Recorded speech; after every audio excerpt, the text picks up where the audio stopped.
ఎన్నో ఆశలతో కువైట్కు వెళ్లిన ఓ తెలుగు వ్యక్తి ఏజెంట్ చేతిలో మోసపోయాడు. ఎడారిలో తాను కష్టాలు పడుతున్నానని, నన్ను కాపాడాలంటూ ఓ వీడియో రిలీజ్ చేశాడు. నన్ను రక్షించాలని కోరాడు. ఈ ఎడారిలో గొర్రెలకు, కుక్కలకు నేనొక్కడినే మేత వేస్తున్నాను. నీళ్ల కోసం 2 కిలోమీటర్లు వెళ్లవలసి వస్తుంది. ఎండలకు నా వల్ల అవ్వట్లేదు. ఎవరైనా సహాయం చేయండి, లేదంటే నేను 2 రోజుల్లో చనిపోతాను అంటూ తన ఆవేదన వ్యక్తం చేశాడు. అతనిది ఏ గ్రామమో వెల్లడించలేదు. ఎవరు చెప్పినా కూడా నా మాట నమ్మడం లేదు. ఆ పావురాలకి, ఈ కుక్కలకి అన్నిటికీ మేత, మంచి చెడ్డ అన్నీ చూడాలి. ఒక్కొక్క రోజు వాళ్ళు వచ్చినారంటే నైట్ 3 అయినా నిద్ర ఉండదు, 4 అయినా నిద్ర ఉండదు సార్. కోళ్ళకి, ఇక్కడ బాతులకి, ఇట్లా కోళ్ళకి అన్నిటికీ మేత చూసుకోవాలి. చెట్లు వచ్చేసి 2 కిలోమీటర్లు ఉన్నాయి సార్. ఆవిడికి నీళ్ళు ఎత్తుకుపోయి పోయాలా, క్యాన్లతో నీళ్లు మోసుకొని పోవాలా. ఈ జనరేటర్లు ఒకటంటే ఒకటి పని చేయడం లేదు.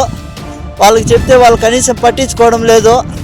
మొన్న మోటార్ చెడిపోతే మోటార్ కూడా కనీసము రిపేర్ చేయించుకొస్తానని ఎత్తుకుపోయినాడు. ఇంతవరకు తేలేదు సార్. నీళ్ళు క్యాన్లు మోస్తానన్న రోజు ఒక మోటార్ పని చేస్తుంది, చెప్పినా కూడా వాళ్ళు చెవుల్లోకి వేసుకోవడం లేదు. చూడండి ఈ పావురాలు, ఈ బాతులు, వీడికి అన్నిటికీ నీళ్లు పొద్దున్నే నుంచి మోయాలా, అన్నీ చేయాలి సార్. నేను ఒకటే నా వల్ల కావడం లేదు. ఎండకి సుస్థి అయిపోతుంది. ఇక్కడ పట్టించుకునే వాళ్ళు లేరు. ఇప్పుడు ఆయన వచ్చి 3 రోజులు అవుతుంది సార్. కనీసం నువ్వు తిన్నావా, చచ్చినావా అని ఫోన్ కూడా చేయడం లేదు. నేను చచ్చిపోయినా కూడా అడిగేవాడు లేదు సార్. ఈడ నా పరిస్థితి ఇట్లుండదు. నాకు దయచేసి ఎవరైనా సాయం చేయండి సార్. ఈ ఎడారి నుంచి నన్ను బయట వేసేయండి, ఇంటికి వచ్చేస్తాను. ఈడున్నానంటే చచ్చిపోతాను సార్. ఇంక 2 రోజులు ఉంటే చచ్చిపోతాను. నా వల్ల కావడం లేదు సార్. చూడండి చుట్టుకారము ఒక చెట్టు లేదు, చామ లేదు, ఒక మనిషి మాట్లాడేవాడు కూడా లేడు సార్. ఈడ నాకు కనీసం మాట్లాడిచ్చేవాడు లేడు. తిన్నావా, చచ్చినావా, ఏంపా, ఎట్లుండదు అని అడిగేవాడు లేదు సార్.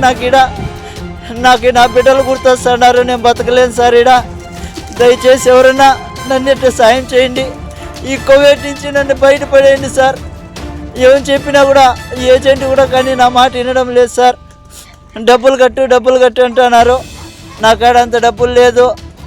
ఏం చేసేది సార్? నేను కూలి చేసుకుంటేనే పని జరుగుతుంది. ఏదో ఇక్కడ నాకు చెప్పిండే పని వచ్చేసి వేరే, ఇక్కడ చేపిస్తాండే పనులు వేరే. ఎవరికి అడిగినా నాకే పట్టించుకోవడం లేదు సార్. నా వల్ల కావడం లేదు. ఎవరైనా దయచేసి నన్ను అటు గడ్డకేయండి సార్. మీ కాళ్ళు పట్టుకుంటాను. లేదంటే ఇంకొక రోజు 2 రోజులు చూసి నేను ఆత్మహత్య చేసుకోవాల్సిందే సార్. నా వల్ల కావడం లేదు. మీకు ఎవరికన్నా కానీ దయ ఉంటే నా పైన కొద్దిగా దయ చూపించండి. ఎందుకంటే ఇంటికి వచ్చి కూలో నాలో చేసుకునైనా బతుకుతా, కానీ ఇక్కడికైతే బతకలేను. నా వల్ల కావడం లేదు సార్. 10 నుంచి సాయంత్రం దాకా ఒకటే పని ఉంటుంది. నా వల్ల కావడం లేదు. కనీసం ఇక్కడ మాట్లాడిచ్చేవాడు కూడా లేడు సార్. నా కర్మ వద్దు. ఇక్కడ నేను ఎంత బాధపడతానంటే అంత బాధపడతాను. మా భార్యకి ఫోన్ చేసి చెప్తే నాకా డబ్బు లేదబ్బా, నేనేం చేసేది, నేను ఎక్కడి నుంచి తీసుకురావాలి అందంటుంది.